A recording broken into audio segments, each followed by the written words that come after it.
Boa noite, pessoal. Obrigado da presença. Estamos aqui no nosso quarto encontro, né, do estudo do livro Além da Religião, do Dalai Lama, Uma Ética por um Mundo Sem Fronteiras. Hoje nós vamos passar para o capítulo 2, na página 38. Mas antes, a gente sempre inicia a nossa prática fazendo as preces iniciais, estabelecer a nossa motivação e depois fazemos o silêncio, né, para trazer a mente de volta para casa. Dedicamos nossa prática a todos os Budas e patriarcas que mantiveram acesa a luz do Dharma por inúmeras gerações, aos patronos do Dharma, vivos e falecidos, aos nossos ancestrais e a todos os seres que morrem para a nossa sobrevivência. Dedicamos nossa prática às pessoas vivas e às pessoas falecidas aqui relacionadas, para que, como uma luz que dissipa a escuridão, o alvorecer de Dharmata e das cinco sabedorias se complete, conduzindo-as à liberação das enfermidades, aflições e confusão, e capacitando-as a agir em benefício de todos os seres. Dedicamos a lucidez e a realização de todos os seres, em todas as direções e tempos. Que todos encontrem a felicidade, as causas da felicidade, e superem o sofrimento e as causas do sofrimento. Yang Yin Yang San Pemai Gesardam Pola Ayan Sen Chugi Nodrune Pema Jane Sheksundan Urdu Kandro Mante Kurn Chi Chi Jesu Dan Ki Jinji Lokju Jesu Som Guru Pema Siddhi Ho Orjing Yuji Nubjan San Pema Gesar Dompo Lam Yatseng Chuki no Dru Ne Pema Jane Jesu Drag Kordu Kandro Amte Kur Chechi Jesu Dadru Ki Jinji Lokju Sheksu Som Guru Pema Siddhi Hum, na fronteira noroeste do país de Ordem, no coração de pólen de uma flor de lótus, você obteve o mais excelente e maravilhoso Siddhi. Renomado como aquele que nasceu do lótus, você está cercado por um vasto séquito de dakinis. Enquanto pratico seguindo seus passos, rogo que se aproxime para conceder suas bênçãos. Ó Guru Pema, conceda-me os Siddhis. Refúgio Bodhicitta, no Buda, no Dharma e na excelente Assembleia da Sangha, até que eu alcance a iluminação, neles eu tomo refúgio. Através da minha prática das seis perfeições, possam todos os seres sencientes alcançar o estado búdico. Sanje Chodan Sochi Chonamba Janchu Bardu Dani Chapsuchi Dagi Jing So Jing Pe Sonanchi Rola Pinchi Sanje Drupar Sangye Chodan Sochi Chonam La Janchu Bardu Dani Chapsuchi Dagi Jing So Jing Pe Sonanchi Prolapente Sanjedru Parsho.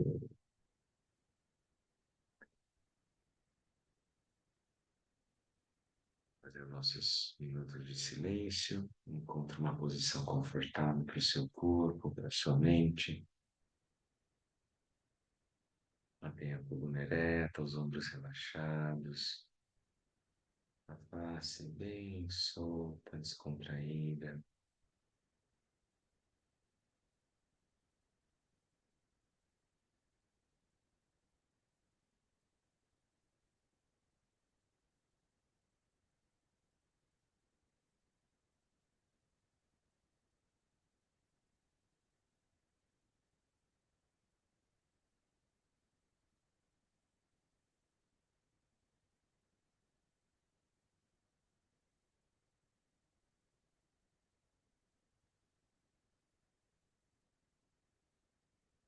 Vamos trazer a nossa mente de volta ao momento presente, acompanhando o fluxo natural da respiração. Agora, hoje, nas narinas.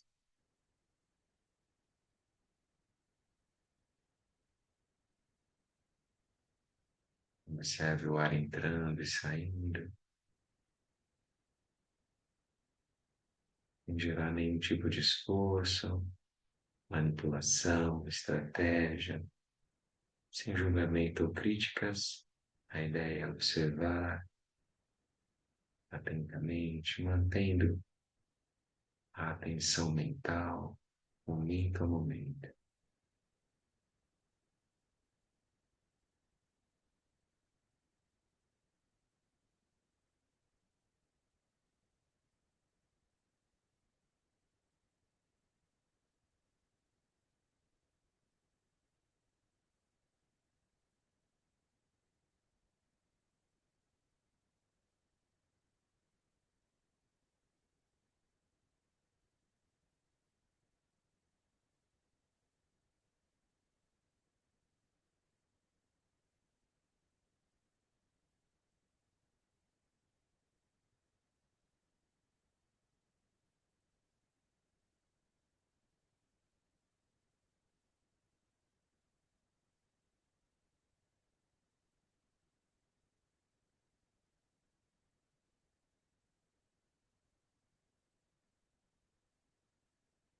Tenha o corpo relaxado, a mente estável, a mente clara, vívida.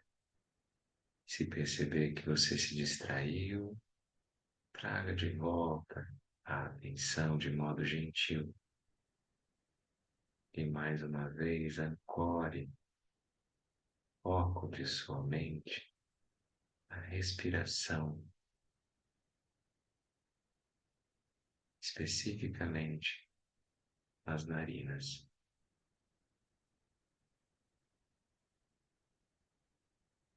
Então seguimos em silêncio os próximos minutos.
Voltando.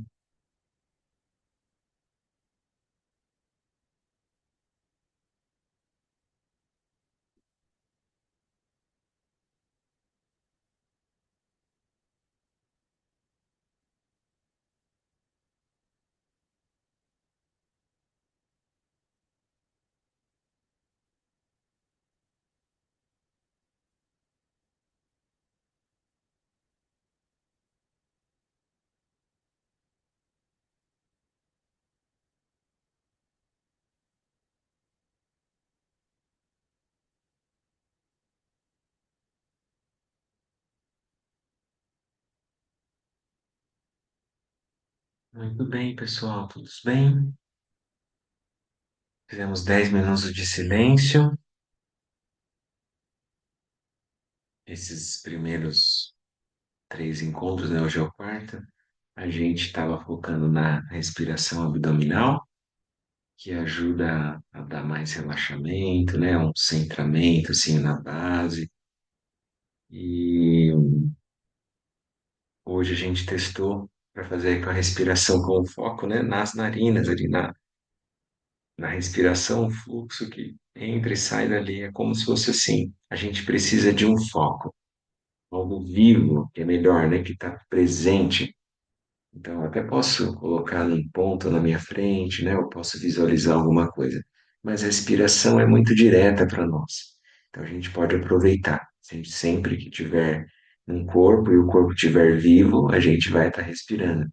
Então, você sempre vai ter disponível um foco para trazer a sua mente de volta, né? A respiração abdominal, ela tem mais, vamos dizer assim, uma propriedade de acalmar, de tranquilizar, de dar esse esteio, essa base, né? E a respiração na narina, né? A respiração com foco nas narinas, ela ajuda a gente a estar com a mente mais clara, mais vívida, especialmente quando a gente estiver mais sonolento, né? Então é possível fazer. Quando tem o Vipassana, né, do Goenka, aqueles 10 dias que a gente fica 10 horas meditando em silêncio, os primeiros 3 dias a gente faz esse Anapana, que é só o foco na respiração nas narinas. 3 dias direto, assim, que é uma forma de shamatha, né? Então, permanência serena, a gente traz a mente de volta. Sempre lembrar que, né, que a gente não está para lutar com a nossa própria mente, mas ao contrário, fazer as pazes com ela. Trazer a mente de volta significa perceber a distração. Não é que não vai haver distração, né? Se você não tiver distração, isso é a realização da prática de shamatha, né? Mas como a gente oscila muito e é natural, a gente não tem uma estabilidade perfeita, né? Então é natural que a nossa mente oscile e que ela procure outros conteúdos, né? Para brincar, para construir, para viajar, né? Spacing out. Então, daí a gente tenta trazer a nossa mente com foco na respiração, tá? E só lembrar isso, então, que o treino é assim, percebeu que a mente foi dragada para alguma história.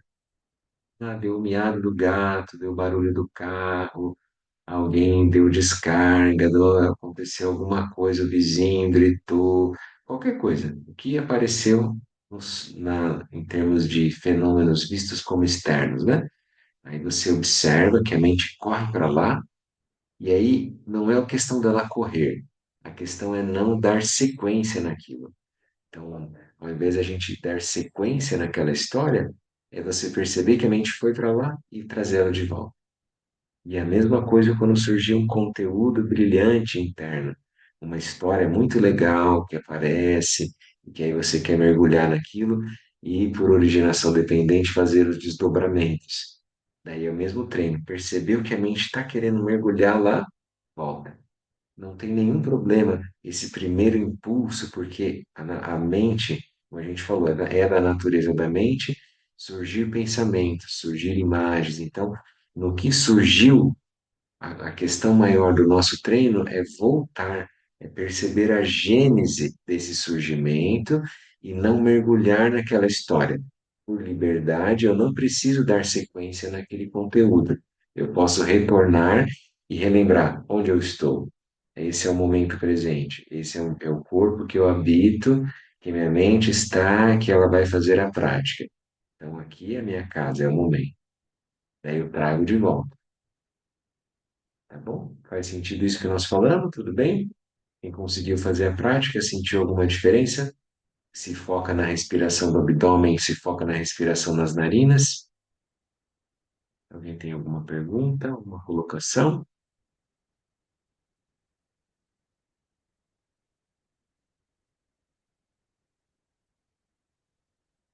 Muito bem. Em vez de papagaio de pirata, tem um gatinho de pirata, né, Pedro?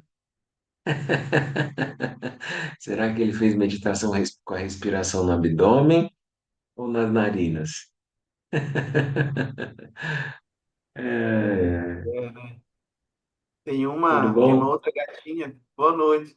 Tem uma Boa outra gatinha, noite. quando ela ouve as preces, ela vem pra junto, sabe? Aí eu Ah, fico que pensando, legal. nossa, mas qual é o efeito que ela tem, das preces que tem nela, né? Será que é só a sonoridade? Será que ela sente alguma coisa, que ela identifica algo positivo ali? Pois é, Mas pode ela ser, né? sempre vem. É, legal.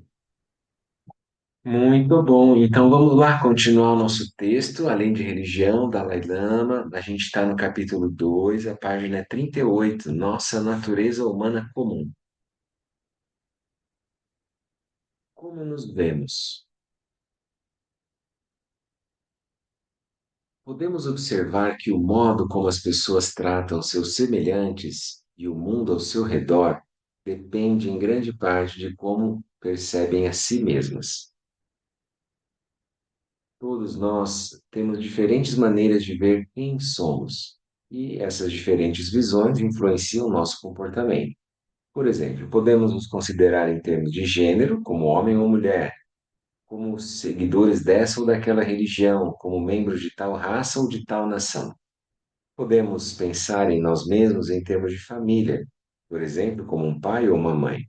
Podemos também nos identificar com o nosso trabalho, nosso nível de educação ou nossas conquistas. Dependendo da perspectiva que tomamos, criamos diferentes expectativas sobre nós mesmos. E isto, por sua vez, afeta nosso comportamento, incluindo a maneira como tratamos as pessoas. Cada indivíduo tem sua própria identidade, por isso é de fundamental importância em qualquer tentativa de desenvolver uma abordagem verdadeiramente universal à ética ter uma compreensão clara daquilo que nos une, ou seja, daquilo que temos em comum, que é a nossa natureza humana. Nesse sentido, todos os 7 bilhões de pessoas nesse planeta são 100% iguais. Hoje já 8 bilhões, né? Para começar, então, vamos considerar o que realmente nos torna humanos. Bem, antes de tudo, é a nossa realidade física, este nosso corpo, composto de tantas partes, ossos, músculos, tantas moléculas de sangue, átomos e assim por diante. Em um nível mais básico, não há diferença qualitativa entre a matéria que compõe um ser humano e, por exemplo, a que compõe um pedaço de rocha. Em termos de constituição material, a pedra e os nossos corpos humanos, em última análise, são compostos de agregados de partículas diminutas. A ciência moderna nos revela que toda a matéria do universo está sendo reciclada infinitamente. E muitos cientistas têm inclusive a visão de que os próprios átomos do nosso corpo pertenciam a estrelas distantes no tempo e no espaço. No entanto, é claro que um ser humano pertence a uma categoria de matéria bastante diferente daquela de um pedaço de rocha. Nascemos, crescemos e morremos, do mesmo modo que as plantas e todos os outros animais. No entanto, ao contrário das plantas, também temos experiência consciente. Sentimos dor e experimentamos prazer. Somos seres sencientes, o que em tibetano chamamos de sensde, sensden. Durante uma conversa, dentre muitas, com meu falecido amigo neurobiólogo Francisco Varela, discorremos sobre o que distingue as formas de vida sencientes das formas de vida vegetais. Pelo que me lembro, ele sugeriu como critério a habilidade de um ser vivo de se mover daqui para ali. Se um organismo pode mover todo o seu corpo de um lugar para o outro para escapar do perigo e sobreviver, ou para obter comida e se reproduzir, então ele pode ser considerado um ser senciente. Essa definição me interessou por mostrar que, mesmo do ponto de vista científico, aquilo que define um ser vivo tem algo a ver com a capacidade de sentir prazer e dor e de reagir a essas sensações, mesmo que as reações sejam predominantemente ou totalmente instintivas. Em um nível mais básico, a capacidade de reagir ao ambiente ao redor através de uma experiência consciente é o que podemos considerar, no sentido mais amplo, mente. Então, é como a mente é considerada, né? A capacidade de reagir ao ambiente ao redor, através de uma experiência consciente. Aqui não é o lugar para tratarmos de forma prolongada este tema tão vasto, esse tema tão vasto que é a mente, e as formas pelas quais a mente humana se distingue da mente dos outros seres. Por isso, apenas algumas palavras serão suficientes. De acordo com a ciência moderna, os constituintes principais da experiência humana são os dados dos nossos sentidos de visão, audição, tato, paladar e olfato. Em um outro nível de percepção, estão as nossas experiências subjetivas dessas sensações básicas. Se as experimentamos como sendo agradáveis, desagradáveis, neutras ou uma combinação entre elas. Até onde sabemos, nós e os outros animais compartilhamos esse mesmo tipo de experiência sensorial de prazer e dor. Aves e mamíferos, por exemplo, parecem apreender a experiência sensorial de uma forma muito semelhante à nossa, enquanto que outros tipos de animais, como peixes e insetos, parecem diferenciar-se de nós consideravelmente neste quesito. Não importa quão ampla e variada seja a gama de sensibilidade entre os diferentes tipos de animais, é evidente que todos os seres que têm experiência consciente são naturalmente propensos a procurar experiências agradáveis e evitar aquelas desagradáveis ou dolorosas. Neste ponto fundamental, nós, seres humanos, não somos diferentes dos outros animais. Como eles, procuramos evitar o sofrimento e somos naturalmente atraídos por experiências que sejam agradáveis ou felizes. Porém, se essa predisposição fundamental é uma característica que define os seres sencientes em geral, os seres humanos constituem uma categoria mais especial.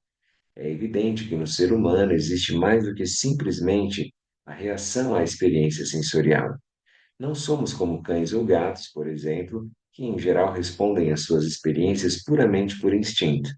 Ao longo de muitos milhões de anos, nós, seres humanos, desenvolvemos uma complexidade tremenda que nos distingue de todos os outros animais.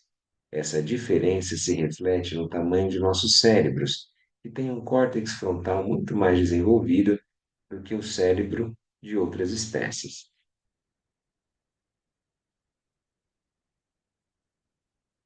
Isso aqui é interessante da gente parar para pensar, né? Quando ele fala lá na página 39 que não há diferença, né, entre nós e uma estrela, que a gente teria sido feito daquele material.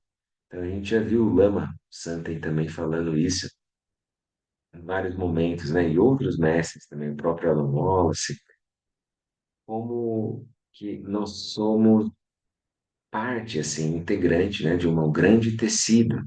Então, tudo que compôs o nosso corpo, tudo que a gente se alimentou, que a gente comeu, que a gente degradou, digeriu, absorveu e transformou em partículas mínimas, né, e compôs as nossas células, isso tudo é feito de inúmeros outros seres, né? E isso vem de uma coisa assim cósmica, que não tem muito como a gente definir aonde começa e aonde termina. Por isso que mostra que a gente realmente é como se a biosfera estivesse passando por dentro de nós quando a gente está nessa experiência, né? Então não é uma coisa, é uma, como é que eu vou dizer assim, que a gente está separado dos seres. O ar que a gente respira, as bactérias, os vírus, tudo que a gente é composto, uma grande parte do nosso corpo é isso, a microbiota, né? Então ela é feita e ela é compartilhada entre os seres. Não é uma coisa que eu posso dizer que é minha ou é do outro. Entendem, pessoal? Então isso daí é uma coisa também que faz a gente perceber a interdependência, né? Isso que é um vasto tecido que é composto, né? E aí ele vai falar aqui também a questão, né, do que vai diferenciando, né, as nossas escolhas, mas aqui que ele mostra que todos os seres sencientes, eles têm essa capacidade de sentir prazer e dor, e também de ir atrás daquilo que eles gostam. Isso é aquilo que a gente fala, né? A Ana sempre fala. As pessoas querem ser felizes e querem se afastar do sofrimento. Então, todo mundo quer reproduzir a mesma sensação prazerosa e quer evitar as ações, as sensações, né, dolorosas. Quando é neutro, já é uma coisa mais tranquila, mas existe isso, né? Apego e aversão, que a gente acaba sendo direcionado dessa forma. Mesmo o Buda também, né, na época dele, ele dizia assim que não tem como a gente diferenciar o tipo de partícula minúscula que componha um certo ser.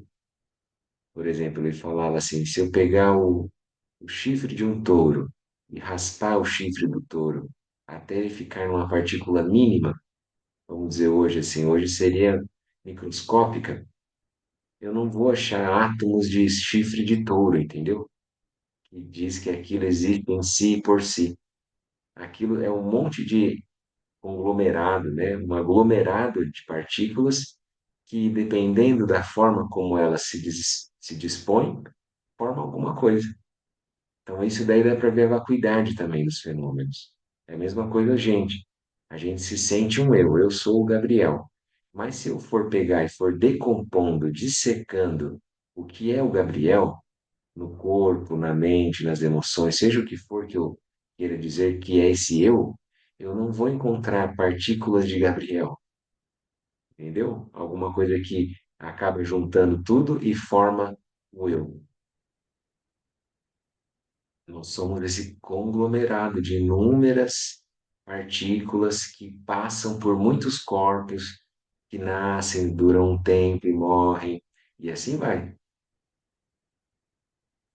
né? Então a gente está mais para esse vasto tecido, como a onda, né? Aquela imagem da onda no oceano, né? Todo o oceano é feito de mar, é feito de água, né?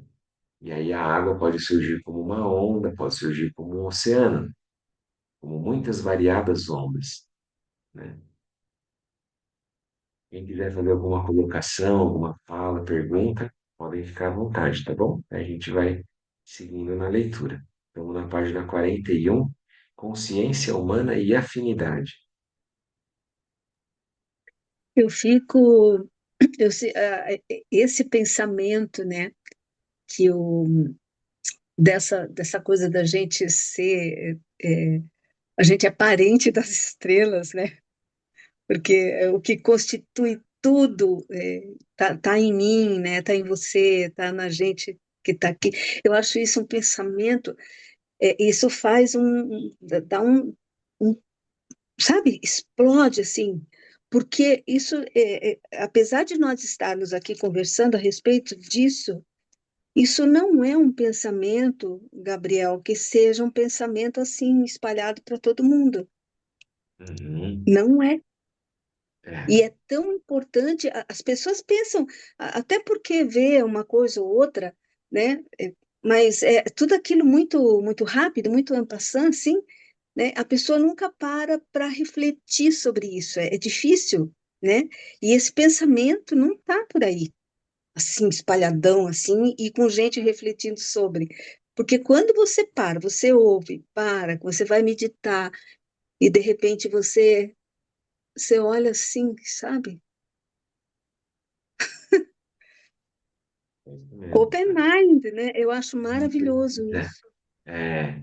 introjetar Justamente. esse, é isso mesmo, não, contemplar ao ponto daquilo se tornar parte da nossa experiência, porque a gente tem esse vislumbre, mas é esse que é o ponto, a gente perceber que não há uma pessoalidade, né? Isso é levar até a não dualidade, né? A não separatividade, que é um tecido, não dá nem para falar que é único, né? Mas que não tem, não é dual, não é separado.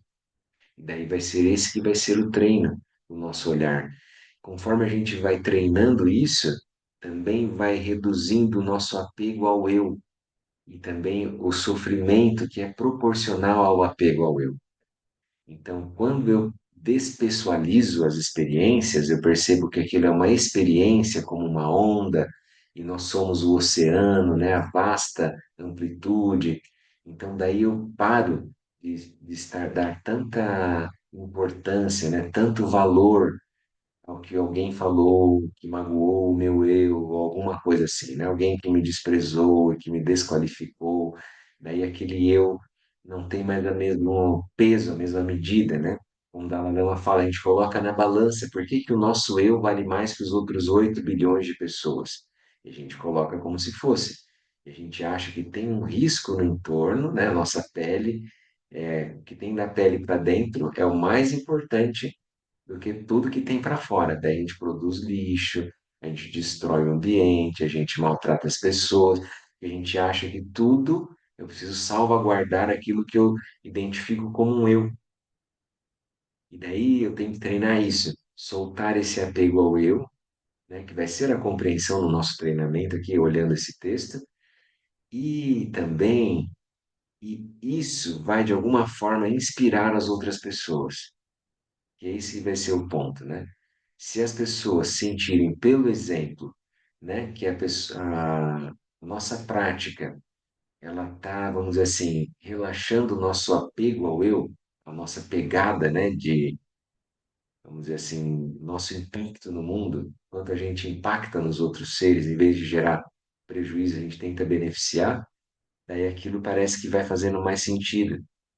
Mas é isso, se a pessoa tiver um olhar para aprofundar, ela vai perceber que não tem como achar uma separação, que a gente é feito de pó de estrelas, não tem uma outra coisa. Só que é porque a gente reificou, a gente fixou, cristalizou, a gente acha que nós somos uma identidade única, sólida, como se fosse uma bolinha de bilhar, né? E nós somos aquilo. E daí é assim, né? É meio maluco mesmo. Mas é isso aí. O Marcelo Gleiser também tem umas palestras dele que eu ouvi ele falando. Ele É, assim, admira, assim. uhum, isso mesmo.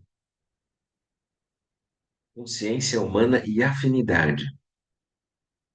Ao discutir a complexidade da mente humana, não me refiro apenas aos nossos processos intelectuais ou racionais e à nossa capacidade de autorreflexão, mas também à gama completa de nossa experiência consciente, que inclui não apenas pensamentos, imaginação e memória, mas também sentimentos e emoções.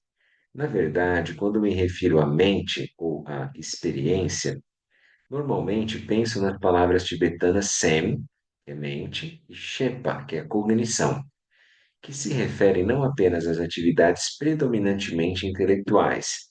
Em inglês e em outras línguas ocidentais, normalmente associadas às palavras mente e mental, mas a todas as áreas da nossa experiência interior, incluindo sentimentos e emoções, que nessas línguas são frequentemente descritas como assuntos do coração.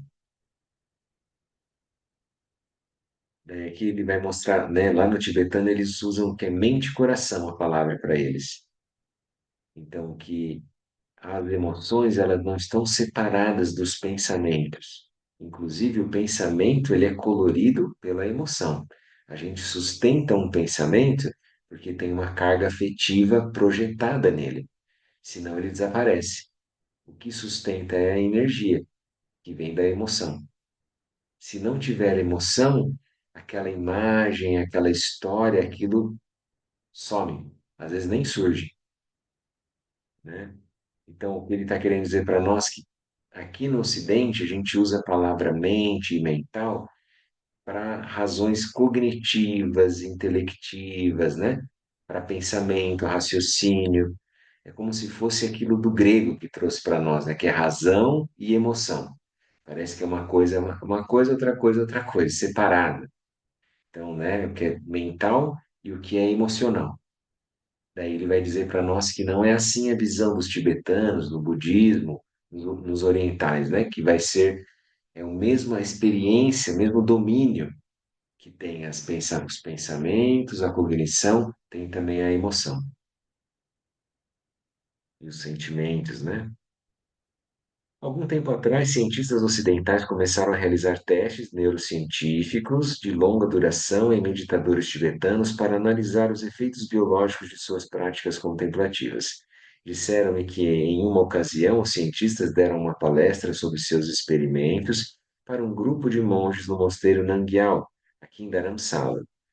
Para demonstrar suas técnicas, um dos cientistas colocou na sua cabeça uma touca branca que continha uma grande quantidade de fios e eletrodos. E ao vê-lo, alguns monges começaram a rir. Os cientistas pensaram que eles estavam rindo diante da cena de um cientista ocidental com fios ligados à cabeça. Mas descobriram que os monges riam, surpresos, porque os fios eram ligados apenas à cabeça e não a outras áreas do corpo.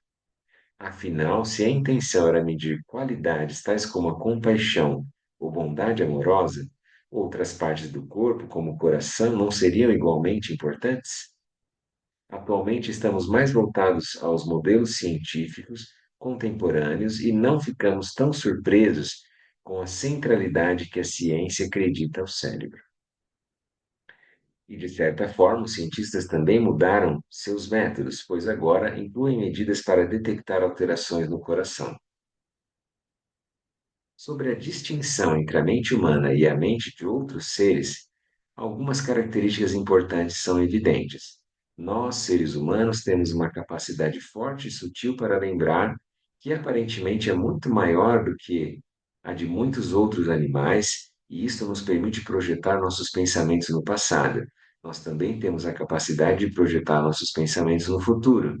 Além disso, temos uma imaginação muito poderosa e uma capacidade altamente desenvolvida para a comunicação através da linguagem simbólica. E talvez aquilo que nos distingue ainda mais de outros seres seja a nossa capacidade de pensar racionalmente, a habilidade de avaliar criticamente e comparar os diferentes resultados que possam vir tanto das situações reais quanto das imaginárias. Mesmo que outros animais possuam algumas dessas capacidades em grau limitado, não se comparam aos seres humanos em seu nível de sofisticação mental. Junto com essas características, temos ainda uma qualidade que é fundamental para a nossa identidade como seres humanos, nossa capacidade instintiva para a afinidade. É claro que não estamos sozinhos nisso. Alguns outros animais mostram um comportamento que parece indicar afinidade. No entanto, essa é uma característica humana essencial. Quando vemos alguém com dor, mesmo um estranho na rua, ou quando vemos na televisão ou ouvimos através do rádio uma vítima de catástrofe natural, temos uma reação instintiva ao seu sofrimento. E não só isso, mas também experimentamos um impulso instintivo de fazer algo para ajudar aquele estranho na rua ou para aliviar o sofrimento daquela pessoa que vimos na televisão. Da mesma forma, quando testemunhamos pessoas superando grandes dificuldades, a nossa capacidade instintiva de nos identificarmos com a experiência delas nos permite compartilhar de suas alegrias. Acredito que, em parte, a razão pela qual muitos de nós gostamos de assistir a filmes, esportes e peças de teatro, de ler livros de entretenimento e assim por diante, é porque, além das emoções que nos proporcionam, elas nos dão a oportunidade de sentir as alegrias e tristezas dos outros como se fossem nossas. Naturalmente, gostamos de experiências com as quais possamos nos identificar e que muitas vezes procuramos em nossas vidas. Um exemplo é a alegria que temos em ver as crianças felizes. Gostamos de ver seus rostinhos sorridentes quando lhes presenteamos ou contamos-lhes historinhas. Da mesma forma, naturalmente apreciamos a felicidade de nossos entes queridos. Todo mundo prefere ver os outros sorrindo em vez de ver uma cara feia. Uma vez que somos animais sociais, ou seja, uma vez que nossa sobrevivência e prosperidade dependem de vivermos em sociedade, a nossa capacidade de nos identificarmos com os outros tem profundas implicações em nossa busca pela felicidade e bem-estar. Isso é interessante também, né? Você imagina a cena, né? Eles colocando todos os eletrodos, né, para poder medir, e daí o pessoal dando risada. Isso daqui já faz uns 30 anos, né, que fizeram essas, talvez mais até, essas primeiras 92, 93, as primeiras pesquisas assim. Porque daí como é que faz para não vai medir o coração? Por que que tudo está na cabeça? É a visão do ocidental, né? O oriental não pensa assim. Você precisaria medir o coração. Depois, conforme foi passando, né, os anos, as publicações, né, a experiência científica, daí eles começaram a incluir também que é preciso outras partes do corpo, né? Mas é interessante, né? As pessoas, se a gente perguntar aonde está o eu, no Ocidente as pessoas vão falar que é na cabeça. No Oriente, muitas vezes eles falam que é no coração. Então é muito interessante isso, assim, perguntar para criança, né? Não precisa ser um adulto, já que tenha conhecido outras coisas, perguntar para uma criança de 4, 5 anos, né? Muito bem. Gabriel, Oi, Dani. naquela parte que ele está falando ali da afinidade, isso daí dá para a gente entender como empatia? Com certeza, essa palavra veio na minha mente também quando a gente estava lendo aqui. A empatia seria essa capacidade de sentir o que o outro está sentindo, né? Então ele coloca afinidade, eu não sei, quando a Bia Bispo escolheu fazer a tradução, ela achou que seria melhor. Mas a empatia é uma palavra que cabe aqui também, né? Com certeza. Esses dias eu vi um vídeo de um menino e ele tem uma barata na casa e ele pegou o chinelo assim, né? E foi, não, vamos matar a barata, vamos matar a barata. De repente ele parou assim, olhou para a mãe e perguntou: Mãe, mamãe, ela tem filhos? Tem filhos? É, Ela tem filhos, sabe? Veja só, eu achei aquilo, e não era IA, aquilo eu achei tão interessante. Ele parou assim: Mamãe, ela tem filhos? hoje a gente tem que Que falar que graça, não é né? IA, né? Pode ser Ah, IA, é verdade, Sandra. Ai, ai. É, eu me lembro também, alguns praticantes conversavam também com os filhos pequenos que iam querer matar bichinhos pequenos, né? Tipo formiga. E aí falava assim: imagina se viesse um gigantão enorme e queresse matar você, sabe assim? Daí a pessoa parava, porque daí isso é uma forma também, né? Dessa afinidade, dessa empatia, uma alteridade, né? Colocar-se no lugar do outro, né? Então ninguém quer morrer, ninguém quer ser esmagado, quer ser queimado, né? Independentemente do tamanho do animal, né? Do ser vivo, né? Mesmo as árvores sofrem, né? Todos os seres sofrem.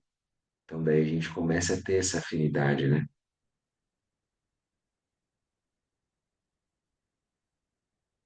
Muito bem, vamos continuar ali então. Felicidade e sofrimento na página 44. Todos buscamos felicidade na vida. E eu acho que esta é uma afirmação que não precisa de justificativa. Ninguém deseja dificuldades ou problemas. E isto é algo que se pode ver em nosso próprio corpo. A ciência médica sugere que quando a pessoa é feliz, está em paz, livre de medo e ansiedade, desfruta de benefícios reais para a saúde. É também uma questão de senso comum que, mesmo uma pessoa afetada por alguma doença, a enfrenta melhor se possui uma perspectiva otimista. Considero uma verdade simples o fato de que o nosso corpo é destinado a uma vida feliz. Uma mente feliz é saudável, e uma mente saudável é boa para a saúde do corpo. Porém, a felicidade e o sofrimento humanos, ao contrário dos outros animais, não são tão simples, né? Não são simples. Um cão pode encontrar a felicidade ao comer uma boa refeição e em seguida ir para a varanda se deitar. Embora possamos nos relacionar com tais prazeres simples, é claro que estes de nenhuma maneira são suficientes para a genuína felicidade humana. Nossa busca incessante pela felicidade, por evitar o sofrimento, explica não apenas as maiores conquistas da humanidade, mas também a evolução do nosso cérebro ao longo de muitos milênios. Acho que até mesmo o conceito de religião surgiu a partir dessa busca. No curso de nossa vida, inevitavelmente enfrentamos problemas que estão além de nossa capacidade de controle.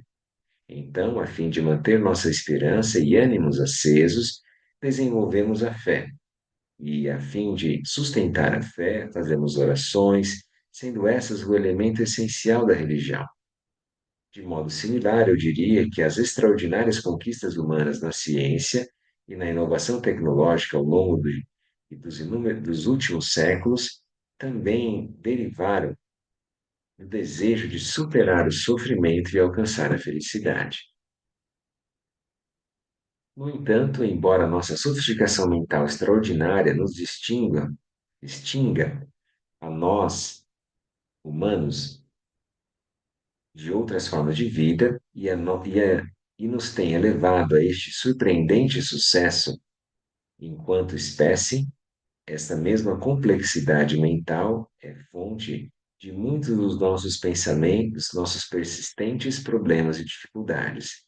A maioria dos problemas que enfrentamos atualmente, como conflitos armados, pobreza, injustiça e degradação ambiental, surgiram e são mantidos devido às ações dessa mente humana sofisticada.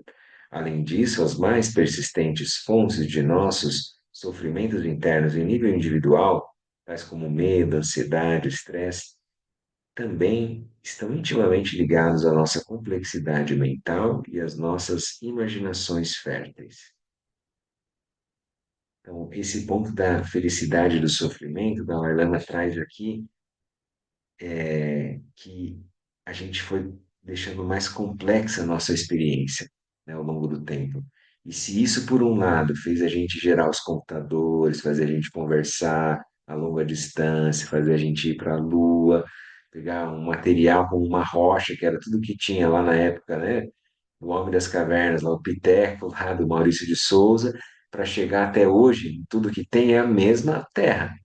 Então aquilo a gente olhava, achava que era pedra, então hoje a gente olha e aquilo é uma aeronave. Aquilo é alguma coisa que te leva até a Lua, por exemplo. Então a gente tem muita tecnologia, muita sofisticação. Porém, essa mesma complexidade, ela também acompanhou a questão das emoções, a questão dos sentimentos, e a gente não, como é que eu vou dizer? A gente não olhou ainda com clareza a questão das emoções. Então, a gente tem esse desenvolvimento, mas ainda parou nos 12, 13 anos. É como se fosse lá da história do Divertidamente, lá que a gente falou, né, daquela animação. É como se a gente estivesse naquele mesmo cenário ali de 11, 12 anos, emocionalmente, né? E ainda tem toda uma complexidade que a gente não consegue lidar, né? Bem é complexo no nosso nível individual de experienciar isso tudo. né? O medo, a raiva, a ansiedade, assim vai, né?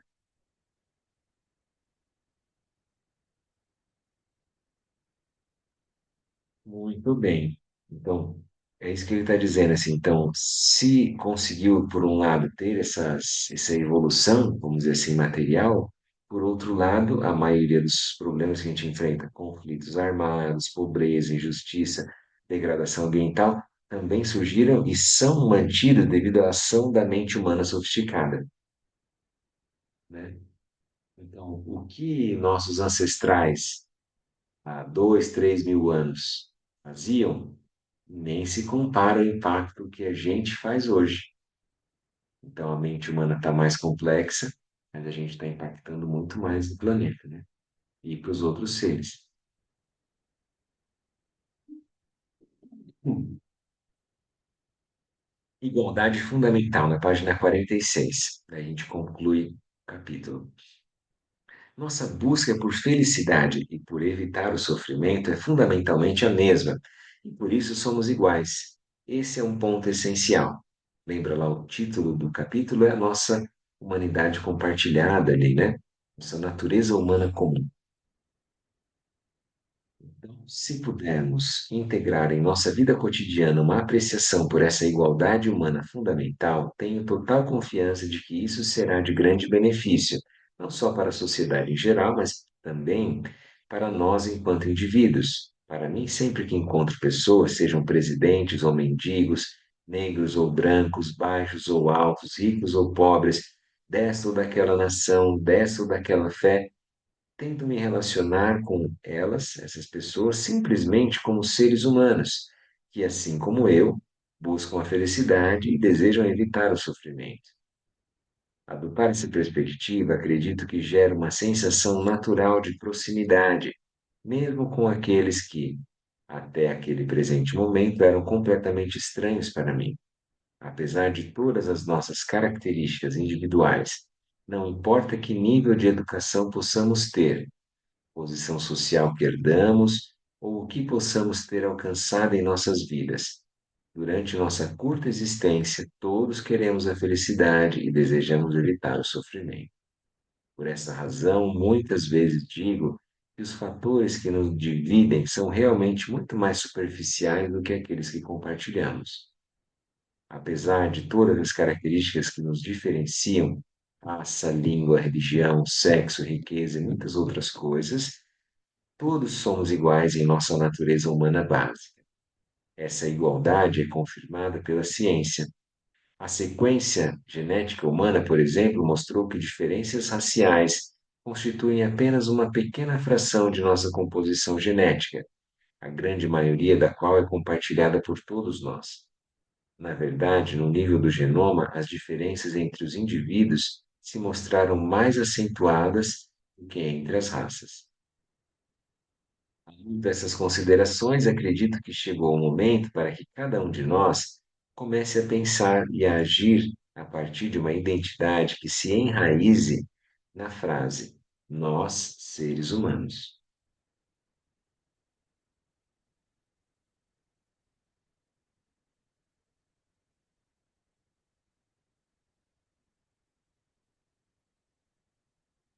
Isso vai ser muito bom, né, para a gente treinar e tiver essa experiência, né, de olhar para todos os seres, onde quer que a gente chegue, e a gente compartilhe a questão da nossa natureza humana comum.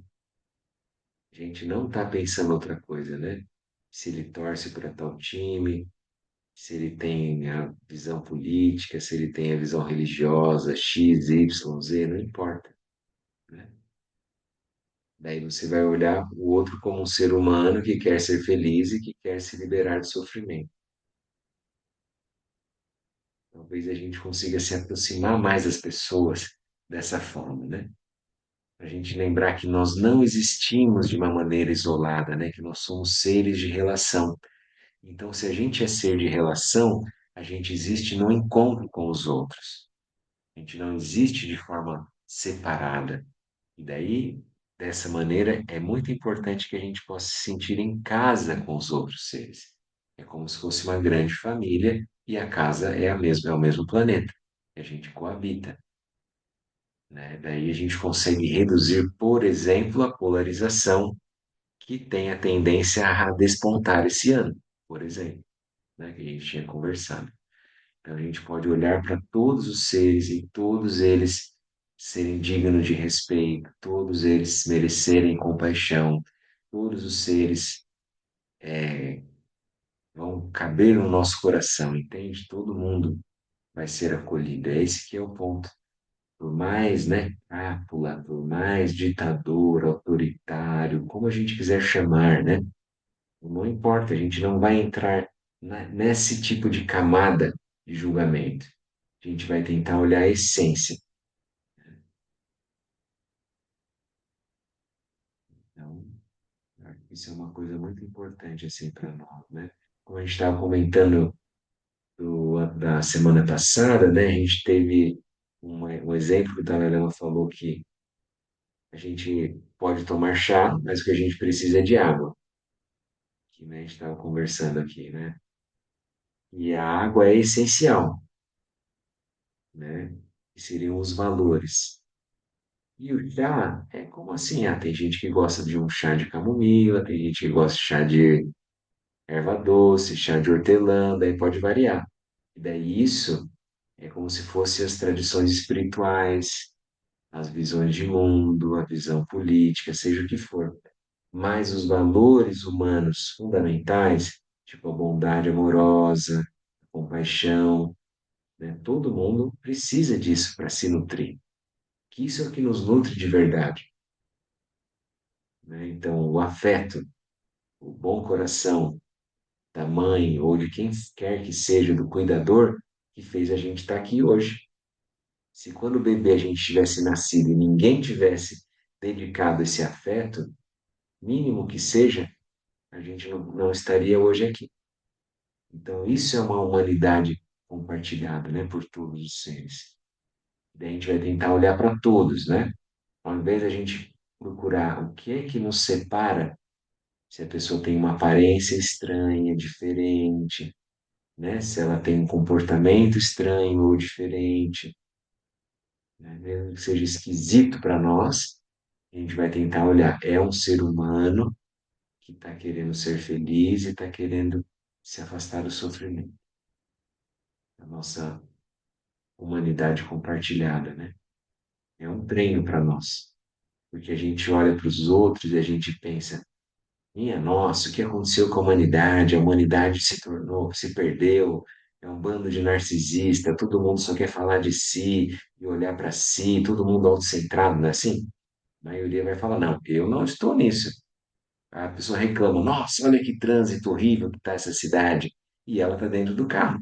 Ela não pensa que ela também faz parte do trânsito. O carro dela conta também como o carro dos outros, não é verdade? Então a gente tem que olhar para nós. Então, a gente tem a nossa parte que vai precisar aprender a lidar e transformar a visão. E aí vamos tentar, em vez de criar barreiras com os outros, separações, tentar gerar pontes, né? Uma conexão, perceber que os outros, que nós somos essa teia, nós somos esse tecido, né? Nós não estamos separados. Isso não quer dizer que a gente vai concordar com o que a pessoa está fazendo, que a gente vai fazer o que os outros fazem, vai ser conivente. Não é isso. Mas a gente vai ver que todo mundo tem isso dentro de si. Primeiro, que nós temos essa, vamos dizer assim, humanidade compartilhada, né? Tudo isso que nós estamos falando, gente. Muito bem. Então, como nós nos vemos, isso afeta a maneira como nós nos relacionamos com os outros.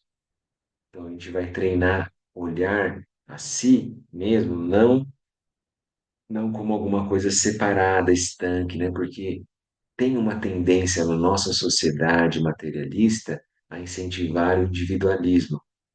É isso, e a gente vai tentar olhar para a questão mais da comunidade, daquilo que é compartilhado, não só do que é individual, né? Gabriel, Oi, posso Diego, fazer uma por pergunta? favor.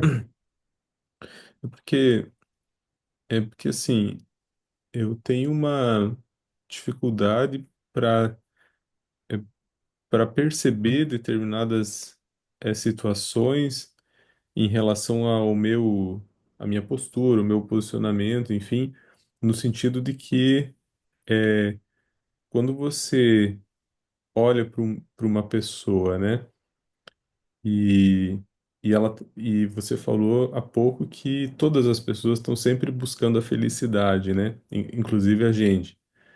Mas assim, em algum momento, a gente não tem que fazer um certo julgamento no sentido de que às vezes a busca da felicidade de uma determinada pessoa, Hum, ela ela afeta você negativamente. Então, como que entendo. você se comporta, o que que você considera nessas ocasiões, assim, nesses momentos? E isso que a gente estava falando, Diego, então não é que a gente vai ser conivente, né? Quando a pessoa está super autocentrada, produzindo negatividade para ela e para os outros. Sabe quando a pessoa, assim, ela tem uma visão utilitarista, né? Autocentrada, ela tá nem aí para os outros, ela tá ali para vai querer passar por cima, né? Vamos dizer assim. Daí a gente sabe, cara, a primeira coisa, a gente não deveria gerar uma aversão, uma amargura em relação à pessoa, porque aquilo é um comportamento. A gente não concorda com o comportamento da pessoa. Eu não vou ser conivente, coadunar, ratificar, falar isso está certo que você está fazendo. Não.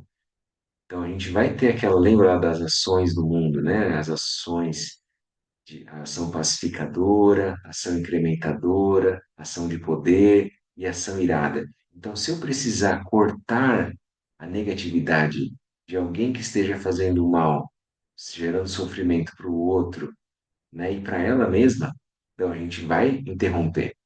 A gente não deveria dar a chance dela prosperar na sua negatividade. Isso não é bom. A questão maior, cara, é não ter raiva dentro de si, é não ter aversão e não pessoalizar aquilo.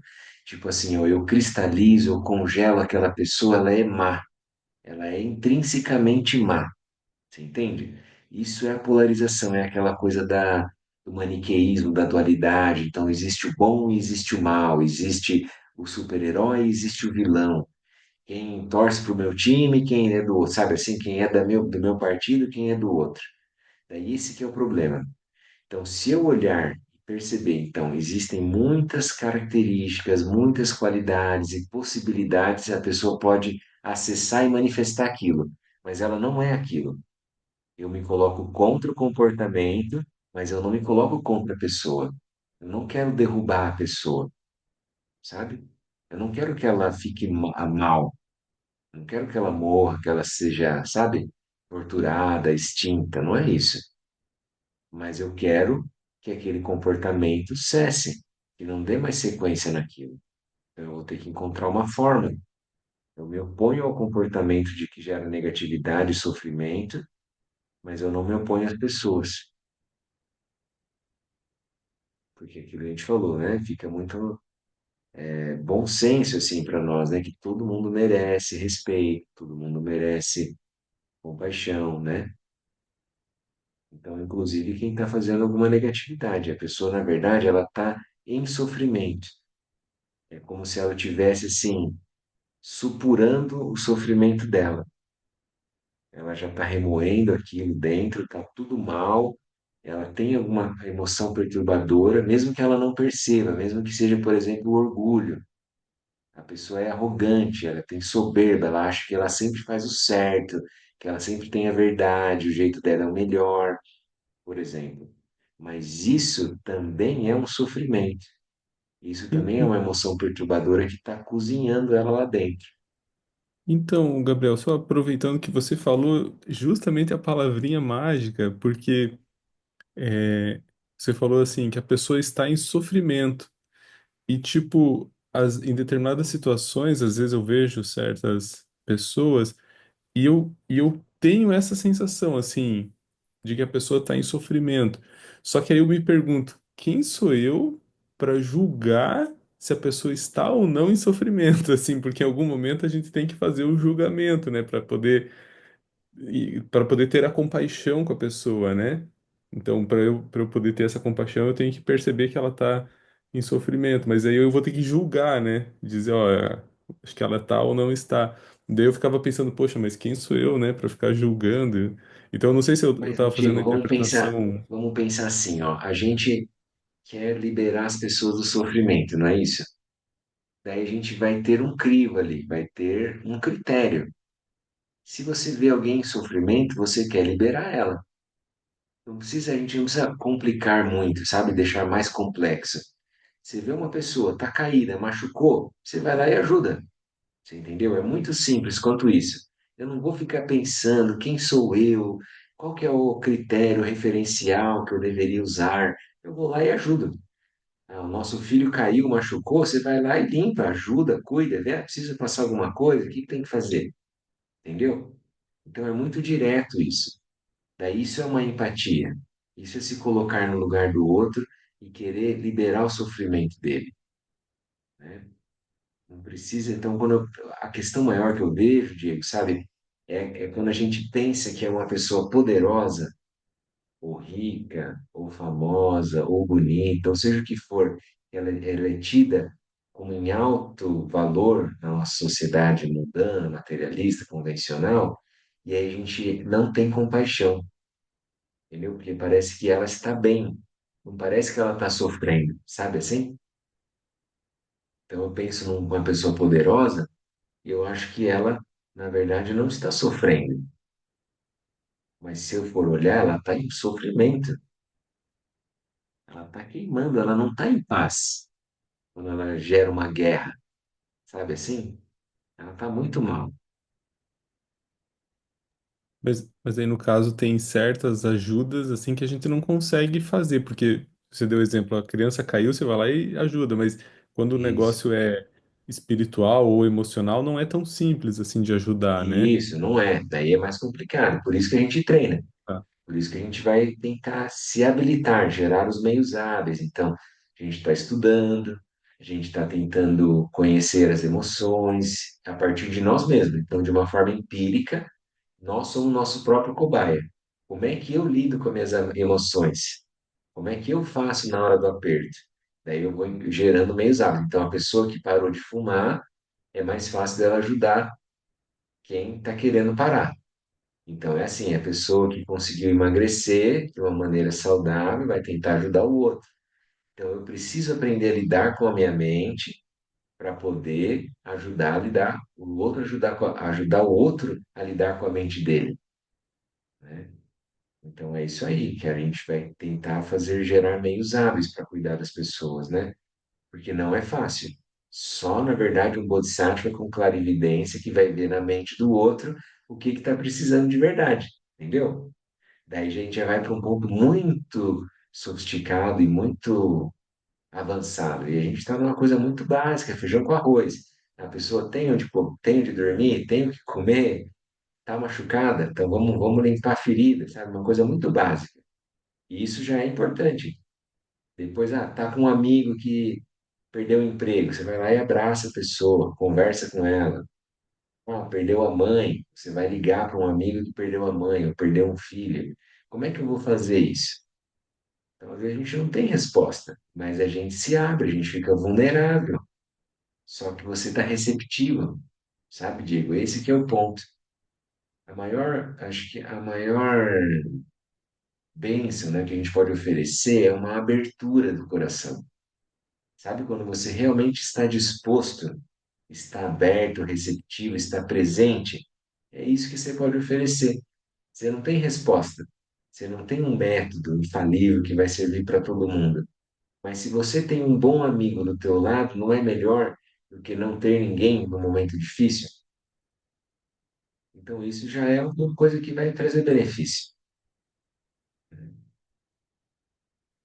Entendi, Gabriel, obrigado. Meu, cara.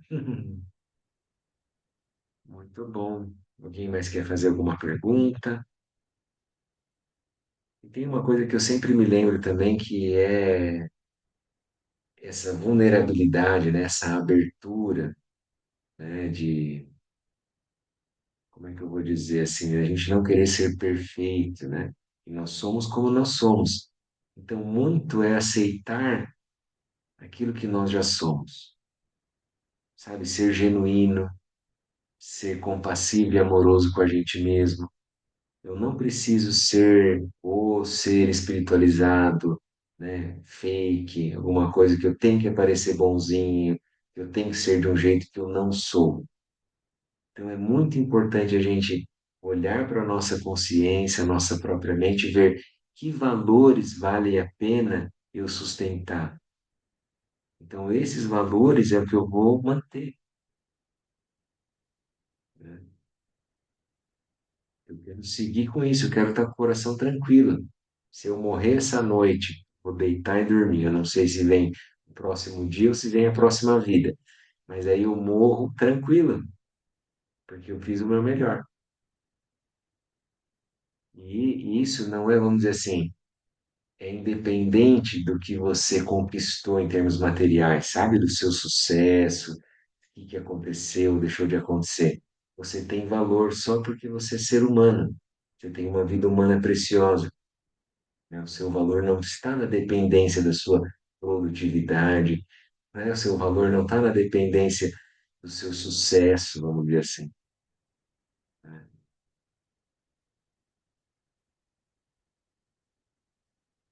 Muito bem, pessoal. Então vamos fazer um pouquinho de silêncio, né? A gente faz a nossa dedicação. Então.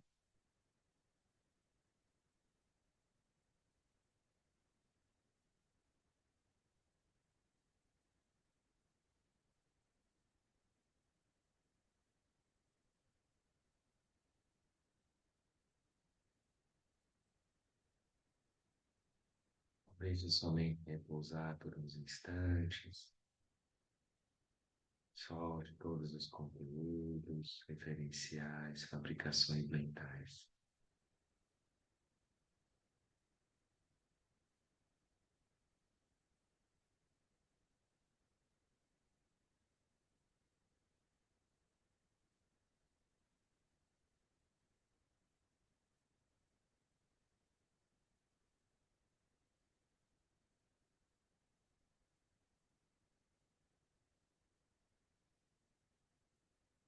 Aproveitar esses instantes finais como uma forma de dedicar quaisquer metas que tenham sido gerados no nosso encontro, para que todos os seres sejam felizes, para que todos os seres sejam livres do sofrimento,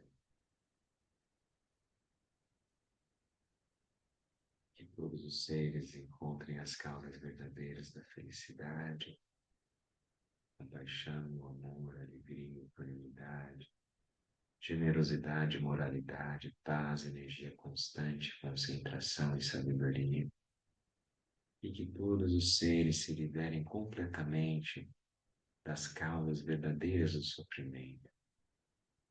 Orgulho, inveja, o desejo, apego, o medo, a raiva, a ignorância, a preguiça, a obtusidade mental, a ignorância.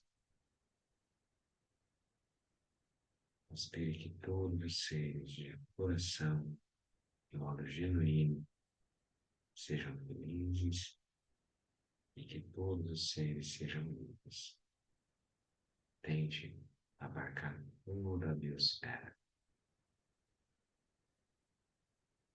Sempre se lembre de você mesmo, incluído nessa lista de Metta-Vada, meditação do amor universal, incluir seus familiares, amigos, colegas, que todos sejam felizes e livres.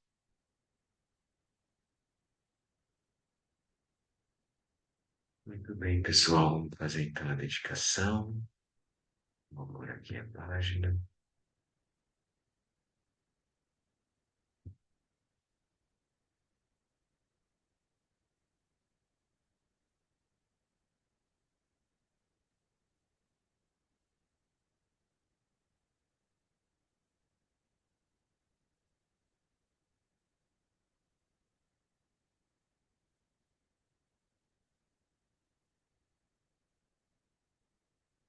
Que os méritos desse encontro se expandam e toquem a todos.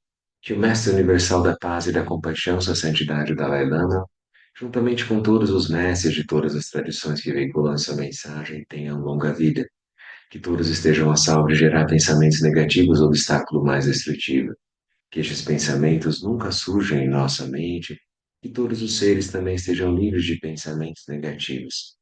Neste exato momento, possam nem mesmo os nomes doença, fome, guerra e sofrimento ser ouvidos pelas pessoas e nações da Terra, mas possam sim sua conduta moral, mérito, riqueza e prosperidade crescer, e possam a suprema bem-aventurança e bem-estar sempre surgir para elas.